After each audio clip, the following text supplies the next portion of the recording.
Monsieur. Bonjour. On vous rencontre à l'occasion de l'Assemblée Générale de la Confédération Paysanne. Quel était l'ordre du jour? Alors, cette année, c'est une Assemblée Générale un peu particulière qu'on fait, puisqu'on l'a fait en commun avec l'ADR, qui est l'association départementale pour le développement de l'emploi agricole et rural. Et en fait, donc c'est une association qui s'occupe de soutenir l'installation et tout ce qui est autour de la formation et des porteurs de projets en agriculture. Donc cette Assemblée Générale commune a pour objectif de mettre en place des réseaux communs, des outils communs pour développer l'installation agricole, à la fois par le réseau que le syndicat Confédération Paysanne a développé au niveau des correspondants locaux, voilà, pour le travail sur le foncier, et les porteurs de projets que cette association suit. Donc c'est ce travail commun qui est un peu particulier cette année, qui est très motivant parce qu'il a des objectifs très ambitieux. Sinon après, sur le syndicat de la Confédération Paysanne, on a cette année, l'Assemblée Générale a vraiment fait le point sur le bilan de l'année 2016 qui s'est passé, les différents dossiers que nous avons suivis, les dossiers plus délicats qui ont demandé de mobilisation syndicale. L'élevage en est un très bon exemple, qui est une filière qui subit de grosses difficultés. Donc voilà, on essaie de dresser un peu un panel de la situation de 2016, de voir sur quels travaux on poursuit en 2017 et puis au niveau de la structuration du syndicat, de développer le syndicat pour qu'il y ait plus d'impact et plus efficace. Quels sont les freins aujourd'hui à l'implantation de nouveaux agriculteurs dans le département du Var? Des freins, ils sont nombreux. Le premier des freins, c'est quand même le foncier. La problématique foncière pour notre département est une problématique centrale. Et ce n'est pas valable que sur le littoral, sur une bande de 40 km? Non, c'est valable pour tout le département. Alors c'est sûr que sur le littoral, on est dans des rapports de prix qui sont sans commune mesure avec ce qu'on peut avoir dans les RRPI, parce que sur le littoral, il y a une pression foncière, une raréfaction aussi des terres agricoles, parce que la construction est très prédatrice et consomme beaucoup les espaces agricoles. Et donc c'est vrai qu'on a des flambées de prix qui rendent quasi inaccessible le foncier pour les jeunes installés, quoi. Mais la problématique est quand même la même dans l'arrière-pays, puisqu'on subit aussi des prix quand même très forts. Ça a tendance à se généraliser. Ah oui, bien sûr. Et comment on peut lutter contre ça? Alors ça, c'est des grosses problématiques de fond, parce que sur la spéculation foncière, ça demande des politiques publiques importantes. Alors ça peut être à l'échelle de communes, parce que c'est quand même les communes qui font les PLU, voire de plus en plus les communautés de communes.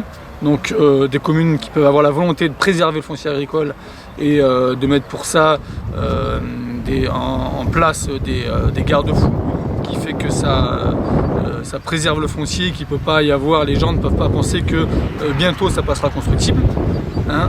C'est des zones agricoles protégées qui ont été mises en place par plusieurs communes déjà sur le département. Donc ça, voilà, ça sanctuarise en quelque sorte un peu les espaces agricoles. Et puis après, on pourrait imaginer renforcer les pouvoirs de la SAFER en régulation de prix, voire faire des moratoires sur les prix agricoles. Enfin, c'est des idées qui pourraient y avoir, mais il faudrait des volontés politiques, parce que ça se joue là au niveau des élus, pour aller dans ce sens-là et préserver les terres agricoles. On voit aujourd'hui que le bilan qu'on fait sur les terres agricoles en termes de disparition, on perd, au dernier chiffre qu'on avait du dernier recensement, c'est à peu près 1000 hectares par an pour le Var, pour le département du Var. Donc ça veut dire qu'aujourd'hui les élus locaux n'ont pas conscience pleinement de l'intérêt de préserver les terres agricoles et par facilité ou par enjeu financier construisent et utilisent les terres agricoles comme un réservoir pour le développement urbain ou touristique.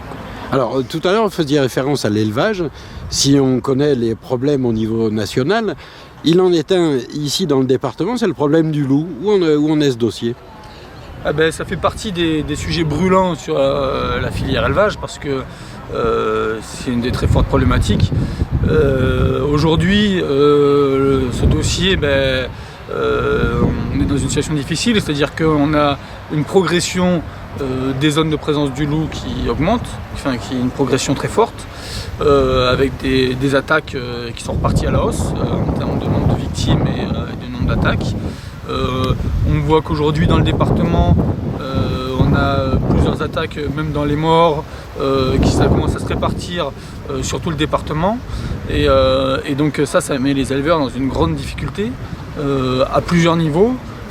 D'une part d'un point de vue économique parce que toutes les bêtes ne sont pas indemnisées, parce qu'il y en a plein qu'on ne retrouve pas. D'un point de vue des conditions de travail, c'est dégradé au plus haut point.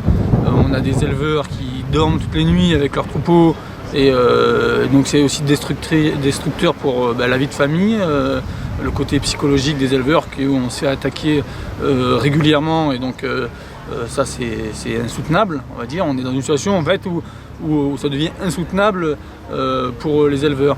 Il y a une étude qui a été faite par le CERPAM, donc, qui est un organisme qui s'occupe du pastoralisme, un organisme technique, sur la zone de Canjuers, donc, qui est un des plus gros points noirs français en termes d'attaque de loups et de prédation.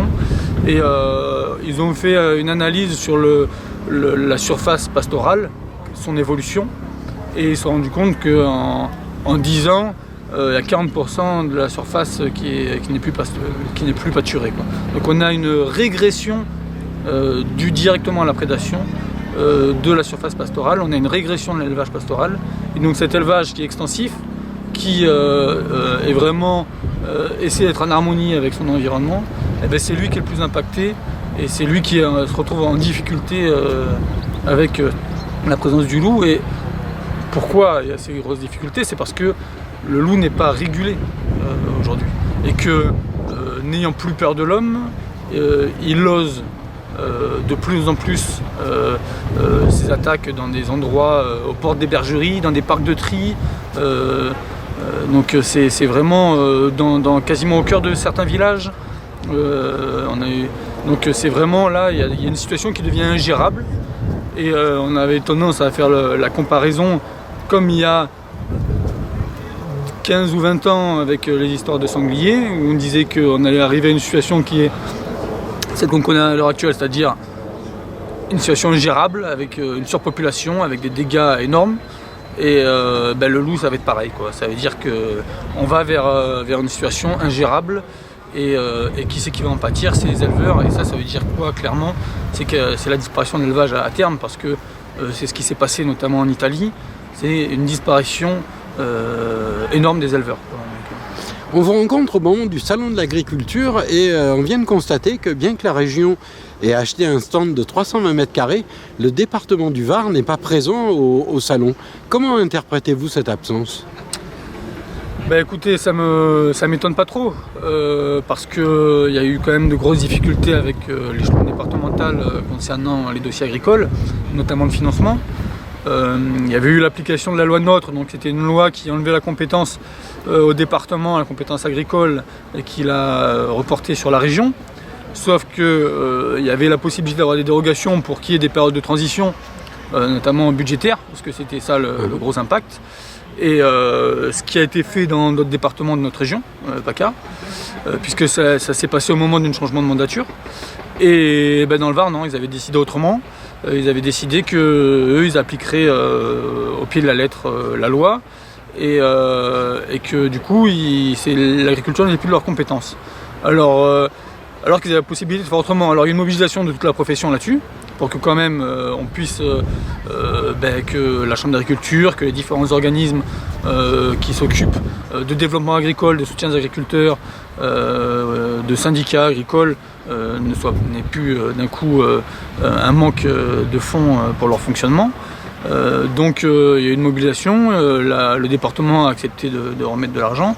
Bref, tout ça pour dire que c'est révélateur quand même d'une certaine conception de l'intérêt agricole pour le département, et qu'on voit bien que le tourisme les intéresse et les préoccupe beaucoup plus que les questions agricoles, malheureusement, quoi. Ouais. Et donc ce que vous me dites est quand même plutôt révélateur de l'intérêt qui est porté à l'agriculture par le département. Une dernière question, on vous rencontre en plein cœur des élections présidentielles. Qu'est-ce que les agriculteurs peuvent attendre de ces élections ? C'est une question un peu... Personnellement, je pense que pour notre syndicat, on n'en attend pas grand-chose. On essaie de replacer l'agriculture, notamment l'agriculture paysanne, au cœur des projets politiques.